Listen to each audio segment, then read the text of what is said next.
அனைவருக்கும் வணக்கம். இன்னைக்கு நம்ம எங்க இருக்கோம்னா சென்னையில இருக்கோம். சென்னையில வலசரவாகத்துல இருக்கோம். இங்க கேரளா முறைப்படி ஜோதிடங்கள் பார்க்கக்கூடிய ஒரு ஐயாவை பார்க்க வந்திருக்கோம். இவர் ஐயா எல்லாத்தையுமே துல்லியமா கணிக்கக்கூடியவர். ஐயாவுடைய பூர்வீகம் என்ன, அவர் என்னென்ன விஷயங்கள்ல இங்க கிளியர் பண்ணுவாரு அப்படின்னு தான் ஐயா கிட்ட கேட்டு நம்ம தெரிஞ்சுக்க போறோம். வாங்க நிகழ்ச்சிக்குள்ள போலாம். இப்போ உங்க கீழே முடியாத கேஸ் அப்படின்னா எதுங்க? எந்த கேஸ் உங்களால முடியாது அப்படின்னு சொல்றேன். அது நிறைய கேஸ் வருதுண்டு. நமக்கு நார்மலி இப்போ அதாவது ஸ்பெஷல் குழந்தைகள், இப்போ ஓட்டிசம் இல்லைன்னா ஹைப்பர் ஆக்டிவிட்டி அப்படி இருக்கப்பட்டதெல்லாம் நமக்கு ஜெனட்டிக்கான்னு இருக்கக்கூடிய எதுவுமே நம்மளால எந்த பரிகார பூஜைனாலையும் மாற்ற முடியாது. அது சம்டைம்ஸ் நிறைய பேருக்கு மனோவியாதிகள் இருக்கும். ஏன்னா அவருக்கு கொடுக்கக்கூடிய ஒரு என்ன சொல்லும் ஒரு நம்மளோட பிரேயர்ஸ்னாலையும் மந்திரங்களோட பவர்னாலையும் நம்ம ஹோமம் செய்யும் போது அதனோட பிரசாதத்தினாலையும் அவருக்கு ஒரு ஆத்மீயமான இருக்கக்கூடிய சக்தி தான் கொடுக்க முடியும். அல்லாம ஒரு வியாதி மாற்றுறதுக்கு, அதாவது ஜெனட்டிக்கா இருக்கக்கூடிய வியாதி கண்டிப்பா எந்த பரிகார பூஜைனாலையும் மாற்ற முடியாது. டேட் ஆஃப் பர்த் டைம் இல்லாதவங்க எப்படி ஜாதகத்தை பார்க்கறது? இப்போ நிறைய பேர் இப்போ இந்த காலகட்டப்படி date of birth time of birth எல்லாம் நமக்கு பர்த் சர்டிபிகேட் இருக்கிறது எல்லாருக்குமே புரியும். இது இப்போ ഞാനിപ്പോ നമ്മളല്ലെങ്കിൽ ஒரு 70க்கு பின்னுக்கு பிறந்த ஆளுங்களுக்கெல்லாம் இந்த ப்ராப்ளம் நிறைய நம்ம பாக்குறது உண்டு. ஏன்னா அப்படிப்பட்ட ஆளுங்களுக்கு நம்ம ஜாதகம் நமக்கு பிரശ്നം വെച്ച് அவரோட விஷயங்கள் எல்லாம் இந்த சோழி வச்சு பிரശ്നം வச்சு பேரு வச்சு அவரோட ஃபேமிலி பேரு வச்சு அப்பா அம்மா பேரு வச்சு பிரശ്നം வச்சு இதெல்லாம் நமக்கு சொல்ல முடியும். Date of birth time of birth இல்லாத ஆளுங்களோட ஜாதகம் இல்லாத ஆளுங்களோட நம்மளோட விஷயங்கள் எல்லாம் பிரശ്നം வச்சு நமக்கு சொல்ல முடியும். இப்போ இவருக்கு இத்தனை காலம் இருக்கும் அப்படின்றத கரெக்டா சொல்ல முடியும். ஜாதகத்திலே எல்லா விஷயங்களும், ஏன்னா ஜாதகம் இருக்கிறது நமக்கு இப்போ பிறந்த டைம்ல நமக்கு கேலக்சிக்கு மேல போய் எடுத்த ஒரு போட்டோ தான் ஜாதகம். அந்த டைம்ல கிரகங்கள் எல்லாம் எங்கே நிக்கிறது, லக்னம் கண்டுபிடிக்கிறது நம்மளோட லாண்டிடியூட், பிறந்த ஊரினோட லாண்டிடியூட் லோஞ்சிடியூட் அங்கே இருந்து நம்ம கவுண்ட் டவுன் ஆரம்பிச்சிட்டோம். அதாவது அதுதான் 1வது வீடு, ஃபர்ஸ்ட் ஹவுஸ். அப்ப அதுல கேரக்டர் பிஹேவியர் கோயிங் அப் ஒரு கோயிங் டவுன். 2வது வீடுன்னா நமக்கு எஜுகேஷன், நம்மளோட வித்யா சம்பந்தமா. 3வது நமக்கு ஹவுஸ்னா நமக்கு பிரதர் சிஸ்டரை பத்தி, நம்மளோட பவர் என்ன, அதிகாரமா என்ன இருக்கும். 4வது வீடுனா ப்ராப்பர்ட்டிஸ் ஹவுஸ், வீடு வாங்கலாமா, காரு வாங்கலாமா, இல்லைன்னா அப்படி அம்மா ஸ்தானம். 5வது வீடுனா பூர்வ ஜென்ம சுகிருத ஸ்தானம், പിന്നെ குழந்தை ஸ்தானம், இதெல்லாம் പിന്നെ புத்திஸ்தானம், நம்மளோட புத்தி அப்படி இருக்கக்கூடிய மனோவியாதிகள் வருமா, அப்படியெல்லாம் 5வது வீடு. 6வது வீடுனா எனிமீஸ் அண்ட் டிசீசஸ், 6வது வீடு. 7வது வீடுனா நீங்க கேட்ட போல நமக்கு கல்யாண வாழ்க்கை. அதுல கிரகங்களோட அமைப்பு படி நமக்கு 3-4 கிரகங்கள்ல பார்வை இருக்கிறதா இருந்தா செகண்ட் மேரேஜ் யோகம், இல்லைன்னா 1க்கு மேல கல்யாண வாய்ப்புகள், இதெல்லாம் நமக்கு சொல்ல முடியும். அஷ்டம 8வது வீடுனா ஆயுர் ஸ்தானம் தான். 9வது வீடுனா வெளியூர் சான்சஸ், பாக்கியம், லக். 10ன்னா கர்மம், என்ன போல நமக்கு வேலை செய்யலாம், நம்ம என்னோட வேலை என்னன்னு இருக்கிறது 10. 11வது வீடுனா லாபம், நம்ம ப்ராஃபிட். 12வது வீடுனா நமக்கு வியம், ஹவுஸ் ஆஃப் லாசஸ். அப்ப இதுல எல்லாமே ஒரு ஜாதகத்துல லக்னத்துல இருந்த ஒரு லைஃபுக்கு வேண்டியது எல்லாமே அதுக்குள்ள இருக்கிறது. அப்போ எதுவுமே சொல்ல நமக்கு என்ன கேள்விக்கும் நமக்கு ஜாதகம் பார்த்து பதில் சொல்லலாம். இப்போ மோடின்ற ஒரு பிரதமர் ஆயிருக்காரு, அதே மோடின்ற பேர் கொண்டவர் வேற ஏதோ ஒரு லேபரா இருக்காரு. இது லக்கா இல்ல அதிர்ஷ்டமா, இல்லாட்டி பிறப்பிலே எழுதப்பட்டிருக்கும்? ஏன்னா எல்லாம் பிறப்பிலே எழுதப்பட்டதுதான். இப்போ ஒராளை போல ஒராளா ஆக முடியாது கண்டிப்பா. அப்ப நமக்கு இப்போ பிரதமர் பகுமானிய நரேந்திர மோடிஜி அவருடைய ஜாதகத்திலே இருக்கப்பட்ட பவர்னாலதான் அவர் இப்படி ஆட்சியிலையும் அது பிரதமர் ஸ்தானத்திலே வந்திருக்கிறது. இப்ப நிறைய பேருக்கு இப்போ நமக்கு இப்போ ரஜினிகாந்த், அவரு பெரிய நடிகர், அவரோட சின்ன வயசுல வாழ்க்கை எல்லாருக்குமே, மக்களுக்கு எல்லாருக்குமே புரியும். அவர் இப்படி பெரிய நடிகளா இந்தியா ஃபுல்லா, அதாவது தமிழ்நாடு மட்டும் இல்ல, எல்லாருக்குமே ஃபேன்ஸ் இருக்கக்கூடிய ஒரு ஆளா மாறணும்னு அவரோட ஜாதகத்தினோட பவர் தான். அந்த இப்ப சிலவருக்கு இந்த ஜாதகம் நிறைய பேருக்கு இந்த யோகங்கள் இருக்கலாம். சிலவர் அது தெரியாம அது அப்படியே முன்ன ஒரு என்ன சொல்லுன்னா பாம்பேணி விளையாடும் போல 99ல கீழே வந்துடும். இது ஒரு நல்ல தெரிஞ்ச ஒரு ஆஸ்ட்ராலஜர் கிட்ட போய் அப்படி இருக்கப்பட்ட ஒரு யோகம், அதுல பஞ்சமகா யோகங்கள் ஏதாச்சும் இருந்துச்சுன்னா அதுக்கு அதாவது ஒரு சக்திக்காக இருக்கக்கூடிய பரிகார பூஜைகள் பெரிய அளவில் செய்யறதா இருந்தா கண்டிப்பா அவருக்கும் மேல வர முடியும். ஆயுள் காலம் ஒருத்தருக்கு இவ்வளவு ஆண்டுகள் தான் ஆயுள் காலம் உங்களுக்கு, இந்த டைம்ல இந்த தேதியில நீங்க இறப்பீங்க அப்படின்னு சொல்ல முடியுங்களா? அதாவது இப்போ ஒரு നമുക്ക് ആസ്ട്രോളജിയിൽ ആസ്ട്രോളജി ഒരു 5000 വർഷം മുന്നാടി നമുക്ക് ജാതകാദേശം அப்படி இருக்கப்பட்ட புக்கினால எழுதி பராட்சர ஹோராசாஸ்திரத்தில இருந்து எழுதி வைக்கும் போதும் நமக்கு குருகுல சம்பிரதாயத்தில் தான் இருந்தேன். அப்ப குரு சிஷ்யருக்கு சொல்லிக் கொடுக்கும், சிஷ்யர் அவருடைய சிஷ்யருக்கு சொல்லிக் கொடுக்கும், யாரும் எதுவுமே எழுதி வைக்கல ஆக்சுவலி. அப்ப அதனால நிறைய ஆஸ்ட்ராலஜில இருக்கப்பட்ட நமக்கு ப்ரெடிக்ஷன் அதனுடைய ஜாதகம் பார்த்து எப்படி சொல்லலாம்னு இருக்கிறதெல்லாம் நமக்கு நிறைய கைவிட்டு போயாச்சு ஆக்சுவலி. இப்போ பேலன்ஸ் இப்போ நம்ம எல்லாருமே பிராக்டிஸ் பண்றது ஒரு 20 to 25% தான். 75% நமக்கு கைவிட்டு போயாச்சு. அப்ப அந்த காலத்துல அதாவது ஒரு 300 வருஷமோ 500 வருஷமோ முன்னுக்கெல்லாம் கரெக்டா சொல்லி கொடுக்கக்கூடிய ஆளுங்கள் இருந்தது. அதுக்கெல்லாம் நமக்கு புராணங்கள்லயும் நம்மளுடைய நிறைய பேர் எழுதி வச்சிருக்கிறது இதெல்லாம்.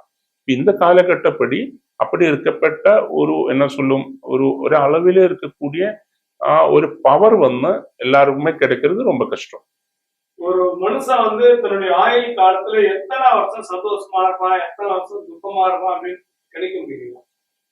அது கண்டிப்பா நமக்கு ஒரு ஆயுள் காலத்துல நமக்கு ஜாதகத்துல அவருடைய தசா பீரியட் நமக்கு ஒரு நட்சத்திரம் ஒரு ஏதாச்சும் ஒரு நட்சத்திரத்துல இப்போ ஒரு തിരുവോണ നക്ഷത്രം இருக்கிறது ചന്ദ്രനുடைய കൺട്രോൾ നക്ഷത്രം தான். அப்ப சந்திரதசை முடிச்சு പിന്നെ சூரியன் முடிச்சு செவ்வாய் முடிச்சு ராகு முடிச்சு அப்படி அது ஒரு ரூல் தான் 120 வயசு வரைக்கும். அப்ப பிளானட்ஸ் அதாவது கிரகம் ஜாதகத்தில லக்னத்தில இருந்து நல்ல இடத்துல இருக்கும்போது நன்மைகள் கொடுக்கும். கெட்ட இடத்துல இருக்கக்கூடிய கிரகங்களுடைய திசைதான் நடக்கிறதா இருந்தா கெட்டது கொடுக்கும். அப்ப அதனால நமக்கு கரெக்டா நமக்கு கண்டிப்பா இந்த காலகட்டம் சொல்ல முடியும். இந்த காலகட்டத்தில் ஓகே 2026 இருந்து 32 வரைக்கும் சூரிய தசை நடக்கிறது, உங்களுக்கு பதவி உயர்ச்சி எல்லாம் அந்த டைம்ல கிடைக்கும். அப்ப கொஞ்சம் கூட நீங்களும் முயற்சி பண்ணிடுங்க, இல்லைன்னா பதவி மாற்றங்கள் இருக்கிறது இப்படி நமக்கு சொல்ல முடியும். இப்ப வீடு வாகனம் இதெல்லாம் வாங்கணும்னா இப்ப 4வது வீட்டுல தசாநாதன் 4வது வீட்டுல நல்ல பார்வை இல்லை, அப்ப அதனால நீங்க ஒரு 2 வருஷம் வெயிட் பண்ணுங்க, இப்ப நீங்க வாங்க வேண்டாம் அப்படி நமக்கு ஒரு அட்வைஸ் பண்ண முடியும் ஜாதகம் பார்த்து. அது தெரியாம முன்னாடியே நம்ம வாங்குறதா இருந்தா நமக்கு அது கையில நிக்காது ஆக்சுவலி. பின்னாடி ஸ்ரீ சக்கரம் வச்சிருக்கீங்க, அது ரொம்ப சக்தி வாய்ந்ததா சொல்றாங்க. அது அதனுடைய உபாசகரா நீங்க? ஆக்சுவலி நமக்கு 700 இயர்ஸா நம்ம திருநாவாய நவாபகுந்தா கோவில்ல மெயின் பிரீஸ்டா ஆக்சுவலி நமக்கு காலிக்கட்டு பக்கத்துல பாலுஷேரின்னு இருக்கக்கூடிய ஒரு இடத்துல தான் நம்ம ஆன்சிஸ்ட்ரல் 700 இயர்ஸ் பிஃபோரா அங்கதான் இருந்தது. அப்போ சாமுதிரி ராஜா திருநாவாய கோவில்ல அவரு தான் சாமுதிரி ராஜா அண்டர்ல தான் அந்த கோவில் இருக்கிறது. அந்த நாடே அந்த டைம்ல அவருடைய அண்டர்ல தான் இருந்தது. அப்ப அங்க மெயின் பிரீஸ்டா நம்ம வரணும், அதாவது ஜோதிஷவும் தாந்திரிகவும் அப்புறம் நமக்கு வைதிகமா இருக்கக்கூடிய ஒரு ஃபேமிலி அங்க வரணும் சொல்லிதான் நமக்கு கும்பர்நாடுன்னு இருக்கக்கூடிய காலிக்கட்டு பக்கத்துல இருக்கக்கூடிய இடத்துல இருந்து நம்ம கூட்டிட்டு வந்தது. அப்போ வரும்போது என்னோட ஆன்செஸ்ட்ரல் அதாவது குலதெய்வம் வேட்டைக்கரன் தான்.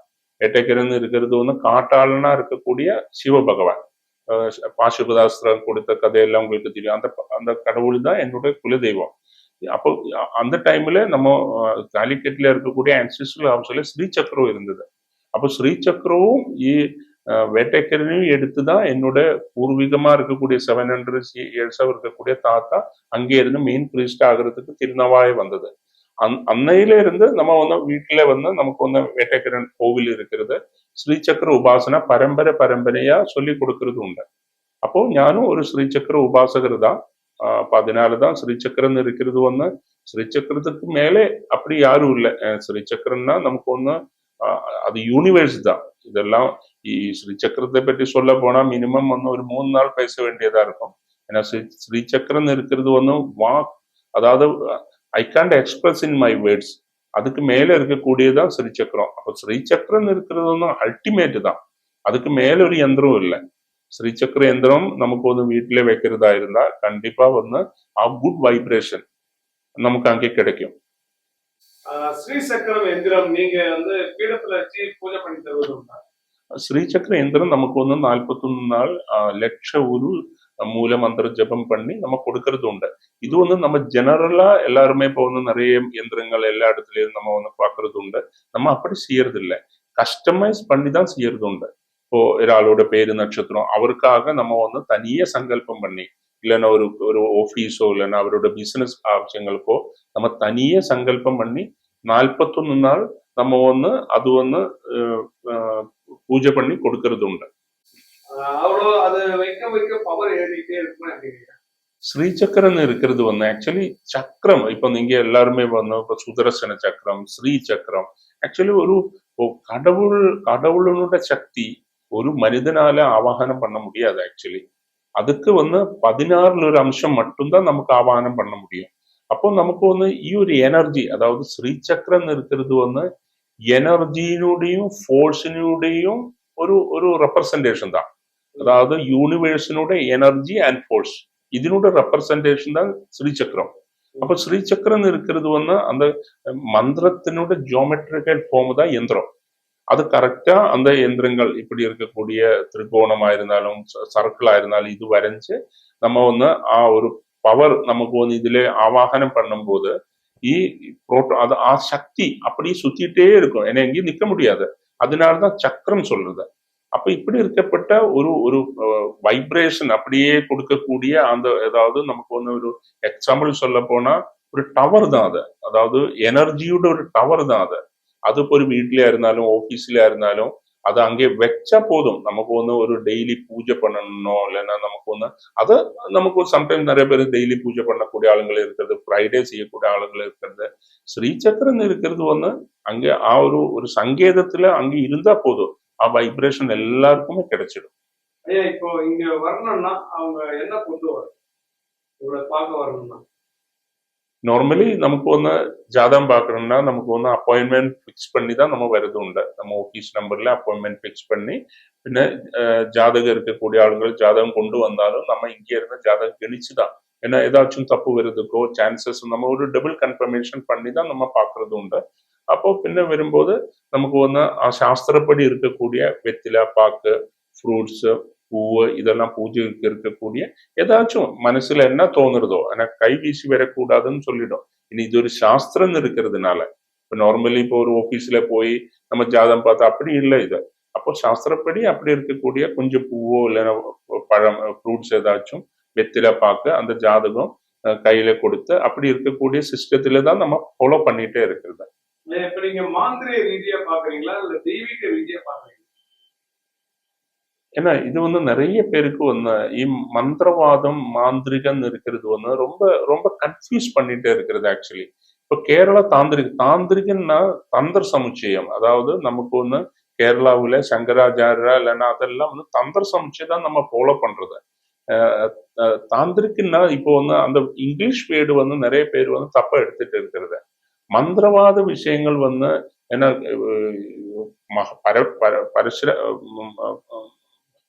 பரமசிவனா வந்து பிராமணருக்கு வந்து வேதவும் இப்படி இருக்கப்பட்ட இதெல்லாம் உபதேசம் பண்ணும்போது அப்பிராமணருக்கு வந்து கபால பைரவ சாஸ்திரம் இருக்கக்கூடிய சாஸ்திரம் அவர் வந்து உபதேசம் பண்ணியிருக்கிறது. அப்போ அவரு மூலியமா செய்யக்கூடிய காரியங்கள் தான் மந்திரவாத விஷயங்கள், அது ரகசியமா செய்யக்கூடியது. நம்ம வந்து இப்படி ஆன்சிஸ்டரலா இப்படி 700 வருஷமா இப்படி ஒரு விஷ்ணு கோவிலையும் இன்னும் வந்து கேரளா நமக்கு வந்து சைவ வைஷ்ணவ டிஃபரன்ஸ் இல்லை. நம்ம சிவ பூஜை என்னுடைய பெற்றம்மா வேட்டைக்கரன் தான் சிவன் தான். ஒற்றம்மா வந்து வாமகுந்தன் தான், அதாவது மகாவிஷ்ணு தான். அப்போ இப்படி இருக்கும்போது நமக்கு வந்து சைவ வைஷ்ணவ டிஃபரன்ஸ் எதுவுமே இல்லை. அப்போ நமக்கு நீங்க என்ன கேள்வி கேட்ட? தெய்வீக ரீதியா பாக்குறீங்களா? ஓகே. அப்போ எல்லாருமே நமக்கு வந்து தெய்வீக ரீதியில அதுல ஒரு ஷார்ட்கட் இல்லாம இல்லைன்னா ஒரு மேஜிக்கு காமிக்காம நிரந்தரமா ஒரு ஒரு விஷயம் வரும்போது நமக்கு வந்து ஒரு ஹாஸ்பிட்டலுக்கு போகும்போது ஒரு வியாதிக்காக மாத்திரை சாப்பிடும் போது அந்த மாத்திரை சாப்பிட்டு மறுபடியும் 7 நாள் கழிச்சு மறுபடியும் அந்த சப்ரஸ் பண்ணக்கூடாது எந்த ப்ராப்ளமும். நமக்கு வந்து அது அந்த இயற்கையில இருந்து நமக்கு வந்து ஃபுல்லா ரெமடியில ரிமூவ் பண்ணணும் அந்த ப்ராப்ளம். அது வந்து தெய்வீக ரீதியில மட்டும்தான் செய்ய முடியும். என்னென்ன விஷயத்துக்கு பிரசன்னம் பார்க்கலாம்? பிரச்சனை பார்க்கறது வந்து நமக்கு வந்து இப்போ ஜாதகம் இருக்கிறது வந்து நம்ம முன்னாடி சொன்னபடி லாஸ்ட் பர்த்டோட பேலன்ஸ் ஷீட் தான். அது பிறந்த டைம்ல ஆல்ரெடி எழுதி வச்சாச்சு. அப்போ இந்த ஜென்மத்தில இருக்கக்கூடிய தோஷங்களோ இல்லைன்னா இந்த ஜென்மத்தில இருக்கக்கூடிய இப்போ நம்ம ஒன்று வீடு தங்குறது வாஸ்து சம்பந்தமா தோஷம் இருக்கலாம், ஆன்சிஸ்டர் இல்லைன்னா ஃபேமிலி மூலம் இருக்கக்கூடிய தோஷங்கள் இருக்கலாம். அப்படியெல்லாம் இருக்கும்போது ஜாதகத்தில ஓகே வாய்ப்புகள் எல்லாம் இருக்கு, ஏன் நடக்கல, இல்லைன்னா அது அப்படி இருக்கும்போது தான் நம்ம பிரச்சனை வச்சு பார்க்கறது உண்டு. பிரச்சனை வச்சு பார்க்கும்போது நமக்கு ஒரு ஏதாச்சும் தோஷங்கள் நெகட்டிவ் வைப்ரேஷன் ஏதாச்சும் இருக்கிறதா, இல்லைன்னா இவருக்கு ஏதாச்சும் தோஷங்கள் அதிகமா எதனால ஆகுறது, அதனாலதான் நமக்கு பிரச்சனை வச்சு பார்க்கும்போது ஜாதகமும் பிரச்சனவும் சேர்த்து பார்க்கும்போது நமக்கு கரெக்டா அவரோட ப்ராப்ளம் என்ன புரிஞ்சிடும். அதனாலதான் பிரச்சனை வச்சு பார்க்கறது உண்டு. அது எப்படி பாக்குறீங்க? ஏன்னா கோச்சர பலங்கள் எல்லாம் நமக்கு இப்ப எல்லாருமே இப்போ டிவில இருந்தாலும் மேகசின்ஸ்ல இருந்தாலும் ரொம்ப கோச்சர பலங்கள் ஒரு 10 to 20% தான். அதாவது அதிலே ஏடராண்ட சனியோ ஜென்ம சனியோ இல்லைன்னா கண்டக சனியோ இருக்கக்கூடிய டைம் தான் கொஞ்சம் பார்க்க வேண்டியது. பின்ன இப்போ ஒரு எக்ஸாம்பிள் சொல்ல போனா ஒரு ஆள் அஸ்வினி நட்சத்திரம் மேஷராசி, இவர் டிவியில இது பாக்குறது அஸ்வினி நட்சத்திரம் மேஷராசி எனக்கு எப்படி இருக்கும். அவர் நெக்ஸ்ட் நைபர் இல்லைன்னா கொஞ்சம் தள்ளி ஒரு 10 வீடு பக்கத்துல இவர் அட்வொகேட்டா இருக்கலாம், அவர் டாக்டரா இருக்கலாம். அஸ்வினி நட்சத்திர ஆளுங்க திருடனா இருக்கலாம், அஸ்வினி நட்சத்திர ஆளுங்க போலீஸா இருக்கலாம், பொலிட்டீஷியனா இருக்கலாம், என்ன வேணாலும். அப்ப எல்லாருமே பாக்குறது அஸ்வினி நட்சத்திரம் மேஷராசி தான். எல்லாருக்குமே ஒரே வாழ்க்கை இல்லை. அதனால ஜாதகம் தான் மெயின். ஜாதகத்துல என்ன தசை நடக்கிறதோ, ஜாதகத்திலே மோசமான டைம் இருக்கும் போது இல்லைன்னா தசா பீரியட் எல்லாம் மோசமான இருக்கும்போது இப்படி இருக்கப்பட்ட கோச்சரத்திலே மோசமா இருக்கும்போது 100% ரொம்ப ப்ராப்ளம் கொடுக்கும். ஜாதகத்திலே நல்ல ஸ்ட்ராங்கா இருக்கும்போது கோச்சர பலங்கள் எஃபெக்டே கொடுக்காது. கோச்சர பலங்கள் ஒராளோட வாழ்க்கையில 10-20% மட்டும்தான் அவருக்கு அதனோட ரிசல்ட் கொடுக்கும். நீங்க எந்த மாதிரி பரிகாரங்கள் பண்ணுவீங்க, பூஜைகள் பண்ணுவீங்க?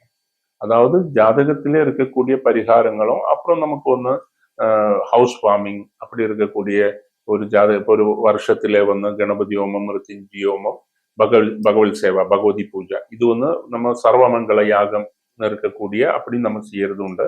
நம்மளுடைய ஒரே ஒரு ஸ்ரீஹரி வித்யாபீடத்தினோட ஸ்பெஷாலிட்டி என்னன்னா நம்ம இப்போ பஞ்சவர்ணம் அதாவது 5 கலர் நேச்சுரல் கலர்ஸ் அரிசி மாவு, மஞ்சத்தூளும் சுண்ணாம்பு மிக்ஸ் பண்ண ரெட்டு, அப்புறம் நமக்கு ஒரு இலை காய வச்ச மஞ்சாடின்னு இருக்கக்கூடிய ஒரு இதனுடைய இலை காய வச்சு கிரீன் கலர், அப்புறம் நம்ம உமி கரிச்சது கருப்பு. 5 கலரும் நமக்கு 5 எலிமெண்ட்ஸ் தான் ரெப்ரசன்ட் பண்றது. இதை வச்சு நமக்கு எந்த கடவுளையும் நம்ம பூஜை பண்றதோ தியான ஸ்லோகப்படி அவருடைய ஆயுதங்கள் என்ன, அவருடைய ஃபேஸ் என்ன, எப்படி அவருடைய எக்ஸ்பிரஷன், அந்த கடவுளுடைய வஸ்திரம் எப்படி இருக்கிறது, இப்படி வரைஞ்சுதான் நம்ம செய்யறது உண்டு. அதுவும் இல்லாம நமக்கு சங்கீதம், அப்புறம் கதகளி, அப்புறம் டான்ஸ், இதெல்லாம் பெரிய அளவிலே நம்ம செய்யறது உண்டு.